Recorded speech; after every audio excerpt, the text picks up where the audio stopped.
Oi, pessoal, tudo bem? Boa tarde. Eu estou gravando esse vídeo, né, que promessa é dívida. Eu prometi que eu ia gravar um vídeo fazendo ali uma revisãozinha para vocês para o Enem, tá? Ontem eu gravei um vídeo, mas acabou não dando certo, acabou saindo só meu áudio e a capa do meu slide, e o slide acabou não passando as partes, né, do slide mesmo, os assuntos do slide acabaram não passando e acabou então não dando certo, só ficou mais o meu áudio e vocês não viram os slides, tá? Então agora eu tô tentando de novo, vamos ver se dá certo. Essa revisão, ela é focada mais para o repertório de redação. Opa, deixa eu ligar minha luz, né, para ficar melhor. Ela é mais voltada para o repertório de redação, só que aí a gente acaba também fazendo aquela revisão zona, né? Bem básica. Só que não é o grande foco. Por quê? Porque o Enem ele acaba cobrando mais dentro da alusão histórica, dentro da redação, para vocês terem repertório, do que aquelas questões conteudistas, tá? Aquelas questões conteudistas já faz muito tempo que não cai no Enem, então a gente acredita que que não vá cair esse ano também, né? Apesar que eu acho que vai ter um pouquinho mais de atenção aí para as questões de história, tá? Então vamos começar para esse texto não ficar, esse vídeo não ficar muito grande, tá? Vamos começar. Bom, então vamos começar por Brasil Colônia, tá? Lembrando que quando a gente fala de história do Brasil, e esse é o foco desse, eu acho que eu vou gravar 3 vídeos, tá? Um sobre Brasil Colônia, Brasil Império e República. O grande foco é a história do Brasil, é o tema que mais cai no Enem, e como a gente também vai falar sobre questões que estão dentro da nossa sociedade, fazer alusão histórica sobre o que aconteceu aqui acaba gerando mais pontos também, tá? Então, vamos começar aí. Então, como eu disse, né, a história do Brasil é dividida em 3 momentos: Brasil Colônia, Brasil Império e Brasil República. O Brasil Colônia vai de 1500, com a chegada dos portugueses aqui no Brasil, apesar de hoje a gente já ter aí considerado uma pré-história do Brasil, né?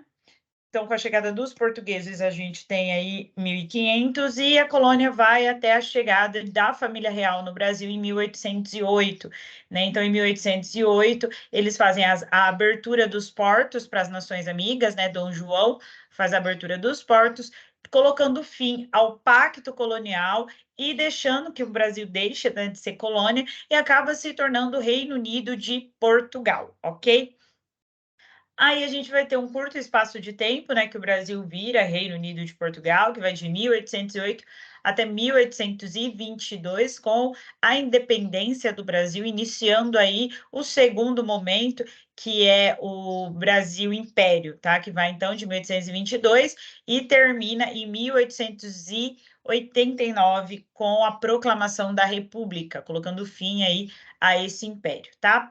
E aí começa o Brasil República de 1889 até os dias atuais, tá bom? Então, basicamente, aí são essas 3 divisões que nós temos no Brasil. Então, vamos começar a falar aí do Brasil Colônia, que vai de 1500 a 1808, tá? Então, como a gente vai falar algumas coisas, né, que a gente pode criticar aí, né, observar alguns temas, quando a gente vai falar de administração e cultura no Brasil, tá?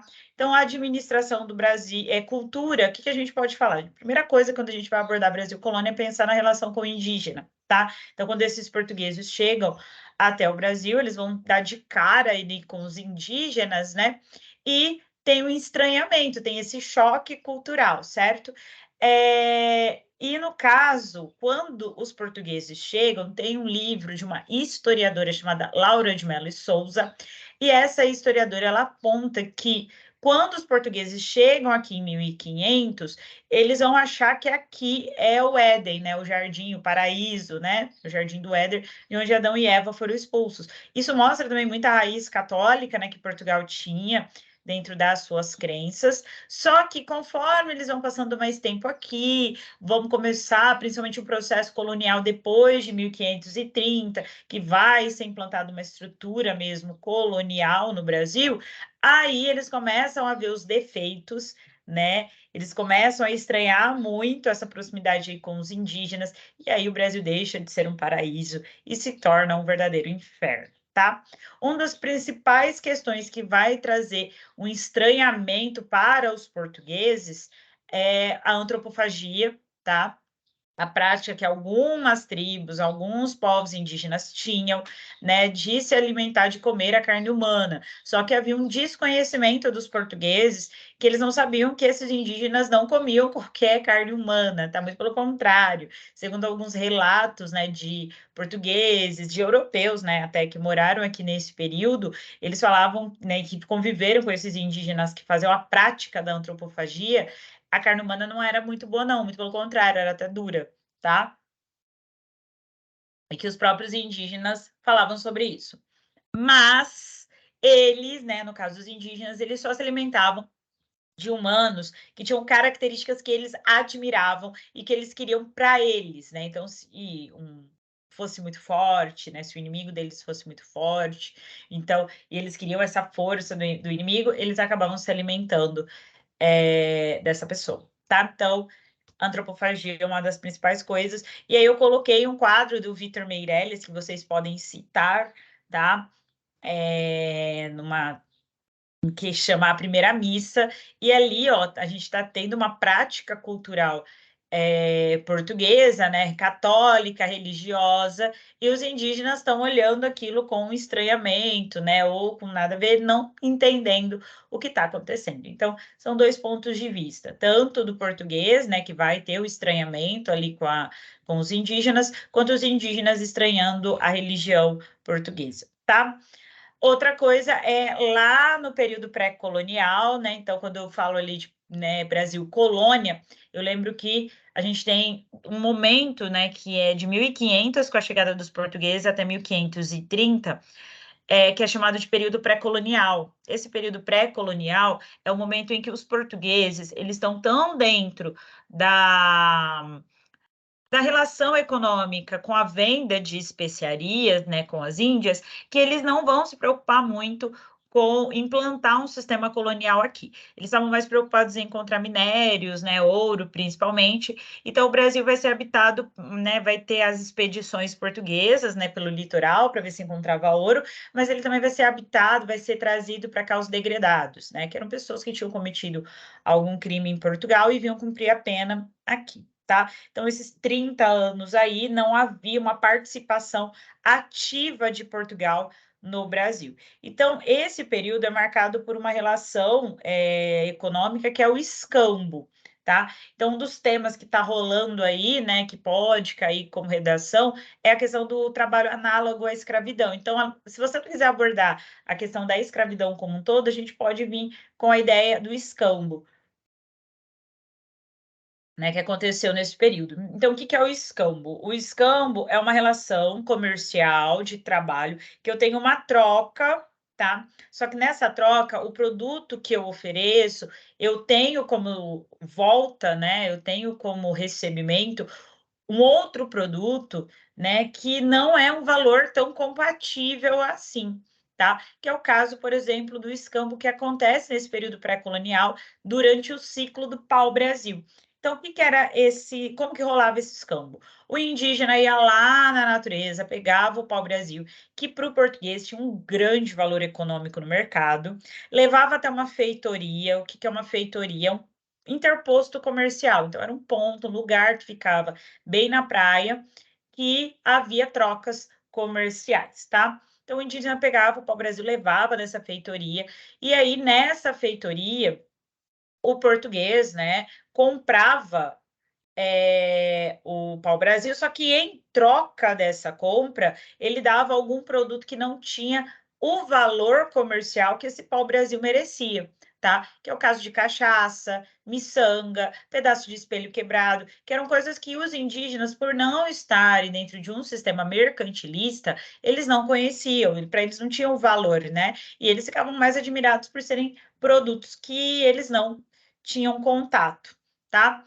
Então, isso que é o escambo. Ele não é uma escravidão, porque o indígena não fazia isso porque ele não queria, ele queria, né? Mas ele não tinha noção, porque ele estava fora do sistema econômico, de que o pau-brasil tinha um valor comercial muito acima do que ele estava recebendo, tá?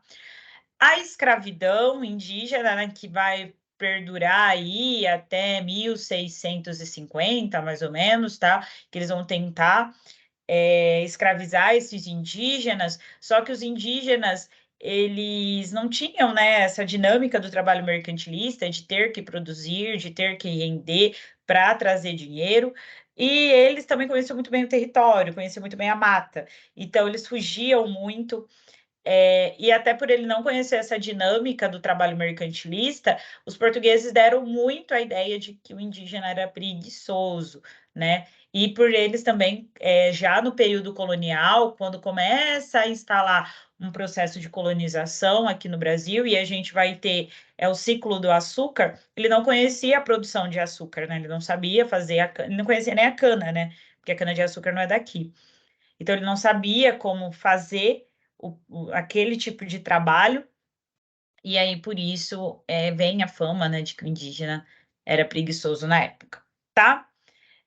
Outra coisa é a própria administração do território. Na administração do território, a gente tem que lembrar que quando, a partir de 1530, que Portugal começa a colocar um sistema de colonização no Brasil, a gente vai ter duas formas de colonização. A primeira, que é a capitania hereditária, que é uma forma fragmentada de administrar esse território, e depois essa capitania não vai dar certo, né? Essa forma administrativa não vai dar certo, e aí a gente vai ter o governo geral, que é uma forma centralizada, né, em que a metrópole vai mandar alguém aqui pelo rei, né, vai criar uma capital aqui para fazer essa administração.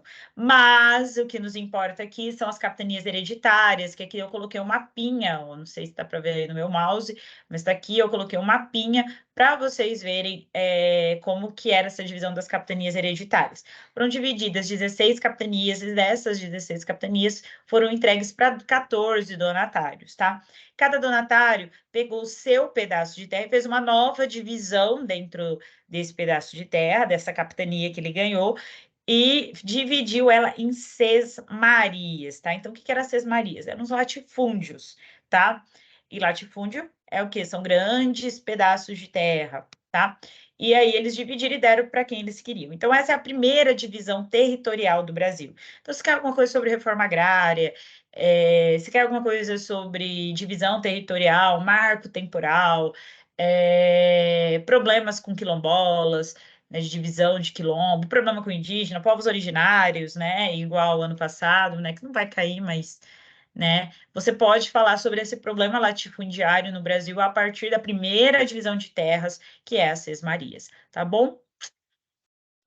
Outra coisa, ainda falando um pouquinho sobre cultura, a influência da cultura portuguesa dentro da nossa cultura brasileira, né? A questão da educação, então, tipo, a primeira forma de educação formal, né, que a gente vai ter é a educação europeia, então isso estabeleceu a nossa estrutura de escola, né? Porque a nossa estrutura de escola vem muito da questão do padrão de como era realizada a catequese, né? Então, aquelas coisas enfileiradas, né? Que é um padrão de educação, assim, de sala de aula que vem desde o feudalismo, mais ou menos, né? Que não tinha, mas pautado na questão das igrejas, né? Da catequese, né? Aquela coisa bem ortodoxa.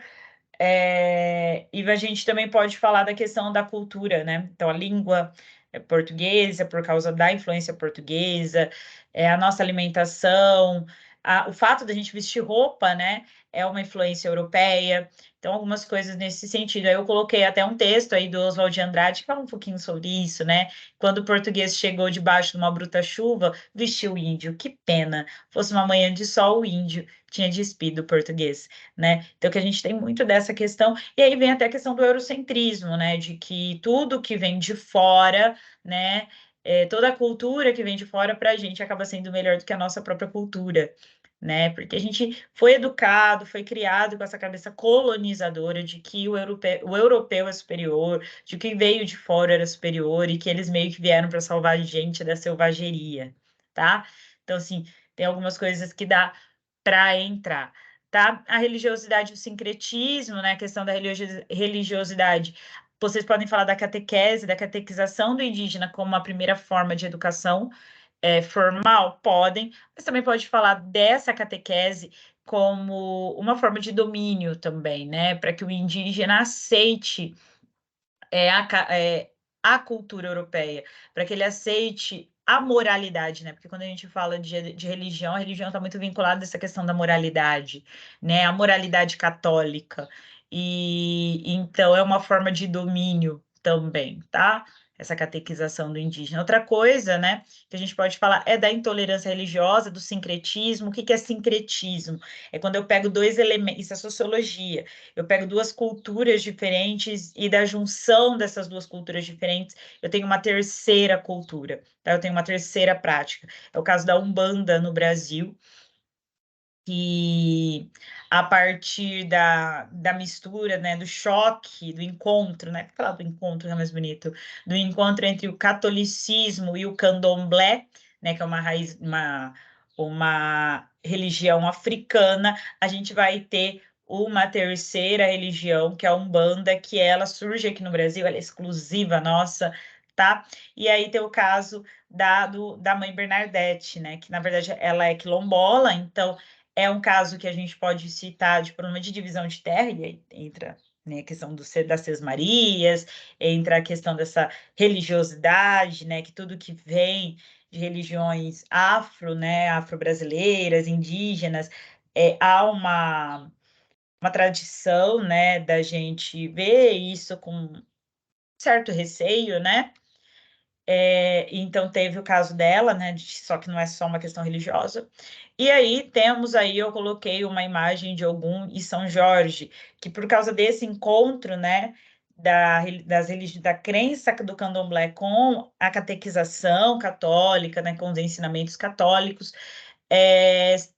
para esse povo de matriz africano, né, a gente, para eles, para a Umbanda, São Jorge e Ogum é a mesma pessoa, tá? Outra coisa é economia, na época colonial, tá? A gente vai ter a questão do pacto colonial.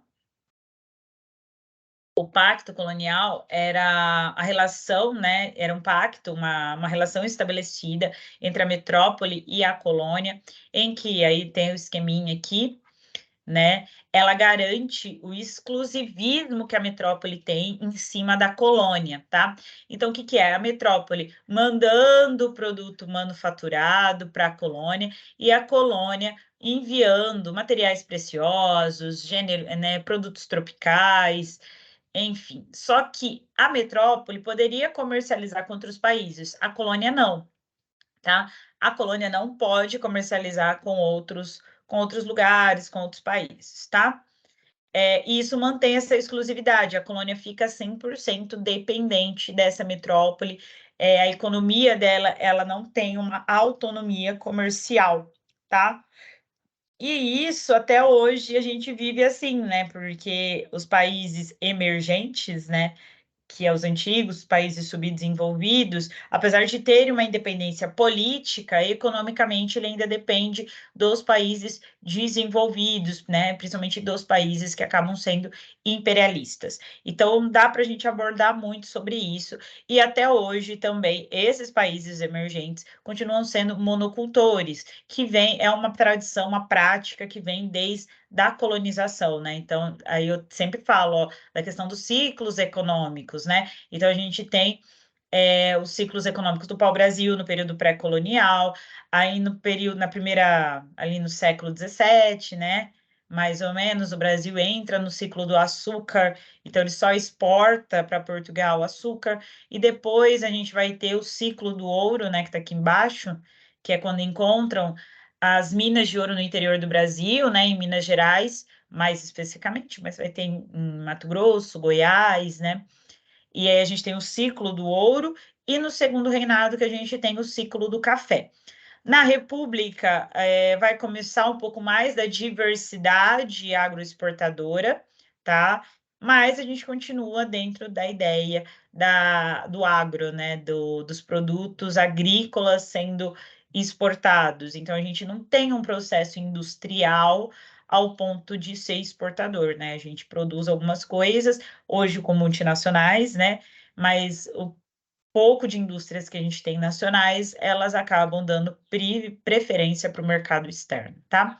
Outra coisa que acontece muito dessa monocultura dentro do território brasileiro é as drogas do sertão, né, e a pecuária, né, o gado, que eles vão ajudar muito no tamanho do território, na formação do território brasileiro, né, porque se a gente for ver aqui, ó, aquele mapinha das capitanias hereditárias que eu coloquei, o território brasileiro era só o Nordeste e uma parte ali do Sudeste, tá? Agora, por que ele ficou desse tamanho? Ele ficou desse tamanho por causa da agricultura, né? Então, era a procura das drogas do sertão. O que são as drogas do sertão? São as especiarias brasileiras, né? Canela, pimenta, que eles vão pegar lá do norte, né? E trazer para o centro-oeste, sudeste, né?